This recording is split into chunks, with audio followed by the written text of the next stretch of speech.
Hello guys, మనం ఇప్పుడు Oreo milk shake ఎలా తయారు చేయాలో చూసుకుందాం. ముందుగా మిక్సీ తీసుకొని మిక్సీలో ఓరియో వేసుకొని దానికోసం కొంచెం ఫ్లేవర్ కోసం డార్క్ ప్యాంట్స్ కూడా యాడ్ చేసుకుంటున్నాం మనమైతే. తర్వాత చాక్లెట్ సిరప్ తీసుకుంటాం.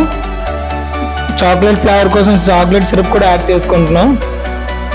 దీని తర్వాత కొంచెం 3 స్పూన్లు షుగర్ వేసుకుంటాం. దానికంటే ముందు గడ్డగట్టిన మిల్క్ ఐస్ కూడా యాడ్ చేసుకుంటాం, ఎందుకంటే గడ్డగట్టినవి అయితే కూలింగ్ బాగుంటుంది కాబట్టి.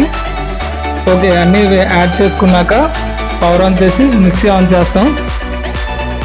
ఇది ఇలా ఒక 5 to 8 minutes మిక్స్ అయ్యాక ఇంకొంచెం మాకు మిగిలిపోతే పైన కూడా యాడ్ చేసాం, అది మీకు వేరే విషయం. అదంతా ఇలా గ్రైండ్ అయ్యాక ఇలా వస్తుంది అనమాట ఓరియో మిల్క్ షేక్ అనేది. తర్వాత ఒక గాజు గ్లాస్ తీసుకుంటాం. ఆ గాజు గ్లాస్ని కొంచెం ఇలా డిజైన్ కోసం టాపింగ్ చేసి చాక్లెట్ ఫ్లేవర్ యాడ్ చేసుకుంటాం. చూడడానికి గ్లాస్ అనేది చాలా అందంగా ఉంటుంది. ఇదిగోండి చూడండి ఇలా. ఇంకా మిగతా గ్లాసులు కూడా ఇలా టాపింగ్ చేసుకున్నాం. ఫైనలీ మా ఓరియో మిల్క్ షేక్ అయితే రెడీ అయిపోయింది. చాలా అంటే చాలా బాగా వచ్చింది గైస్. మీరు కూడా కావాలంటే సెస్మాయిని అడగండి.